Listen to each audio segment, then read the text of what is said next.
Russian సైన్యం వరుస విజయాలతో దూసుకెళ్తుంది. ఒక్క 7 రోజుల్లో 5 గ్రామాలను స్వాధీనం చేసుకుంది. అది దాని తాజా విజయ పరంపర.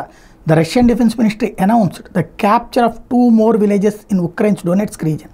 On May 6th, it said that villages of Solviano, Kotlivka were liberated by Russian army.